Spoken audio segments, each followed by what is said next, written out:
Allergy and Asthma Center of Western Colorado. It's the trees. It's the trees bothering us. And that'll continue for another couple of weeks. We do expect that agitator to decline as we get further into the month of May. And we've kind of suppressed the grass, the weed, and the mold. That's a good thing, but it's eventual. They will kick back up. Speaking of kicking up, we had a couple of storms earlier this morning. That was expected. Light drizzle moving through the area. Not a whole lot of measurable rain. Officially, it didn't even occur, but you could see in the blue highlights, yeah, we did get some rain, and this is radar interpreted rain that did fall to the ground. So it depends on where you were in the Grand Valley or the Uncompahgre Valley, and it depends on what you were doing. I was outside. I didn't get that wet. I did wear my rain boots, but it was just a sweat factory. I didn't get, the boots weren't wet. I ended up sweating, and it wasn't good. My socks, soggy, so I had to work all morning in soggy socks. We saw that sunshine popping up. We had our temperatures today coming in. Right now we're in the low 70s. Even though the highs, it's not official yet. We're not that far from our current temperatures right now. Still missing data from Montrose. But we expected a decline in temperatures compared to yesterday. And we were going to do that again tomorrow and into the weekend. So we're going to slowly drop our temperatures. In fact, mid-60s and upper 60s tomorrow afternoon, Friday, wrapping up the work week.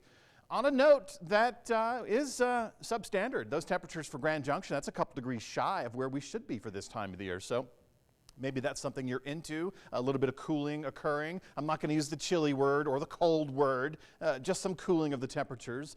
We're only going to be a couple degrees below our typical averages for this time of the year. It's early May. In fact, May the 4th be with you today. It's Thursday, a lot going on, and we have, of course, a lot going on this weekend. If you have outdoor plans, things are going to be pretty good. We're going to keep wind in the forecast. We're going to go about 10 to 15 miles per hour. That's where we are right now, 5 to 15. But over the course of the weekend and the next several days, when I show you the extended forecast, we're going to keep wind in that forecast. So that'll be a consistent, and we're talking 10 to 25, and we will even keep these wind gusts possible through the evening hours, right around the 20 mile per hour zone. I don't think we'll top what we've already achieved for the day, but still a little breezy through the 8 o'clock and the 9 o'clock hour, and that, of course, coincides with our sunset. We still do not have dry fuel sources. Eventually, that will occur. And then we're going to have to be concerned with red flag warnings, just like the Arkansas River Basin, all of the southwest, or I should say the southeast corner of Colorado under a red flag warning. What we have on the western slope in Montrose, Mesa, and up towards Route in Moffett County are various hazards related to flooding. And this is all, of course, due to the runoff from our mountain snowpack, exceptional snowpack. This is right around Gateway. They're dealing with some flooding issues around the town, courtesy of the Dolores River. A little further to the south and a little bit further down the line for the Dolores and the San Miguel, we're talking about release from the reservoir. It's McPhee Reservoir. It's over inundated. I should say it's inundated with runoff.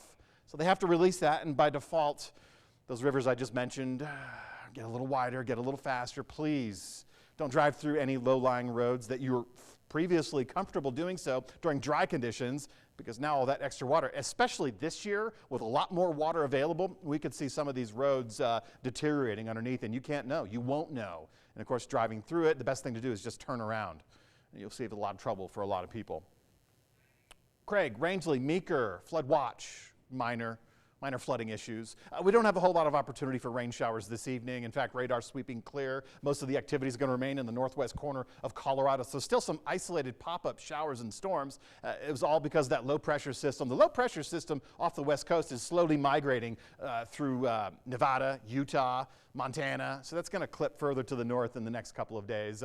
We will catch a little bit of cool air on the backside of that. That's one of the reasons why we're going to trend our temperatures down a little bit for this upcoming weekend. Now, I know there's festivals, there's music, there's lots going on. If you're hiking, if you're biking, one piece of advice: stay the trail. I know it's muddy. You may not want to go through a muddy trail, but by getting off that designated trail, whether it's driving or biking or hiking, you're damaging the ecosystem around it. Or, you don't have to even go yet. You can wait for some drying. Notice the breezy conditions in the forecast through the weekend. Again, 10 to 20 miles per hour. We do start to pick up our temperatures next week, and we will get back under a ridge of high pressure next week, and that'll deliver the warmer temperatures. We do have an opportunity next week for some rain to swing through, but we're going to watch and see how that plays out. In the meantime, each and every afternoon, tomorrow, Saturday, Sunday, late afternoon, we still have moisture in the atmosphere. We have heat. We have the mountains.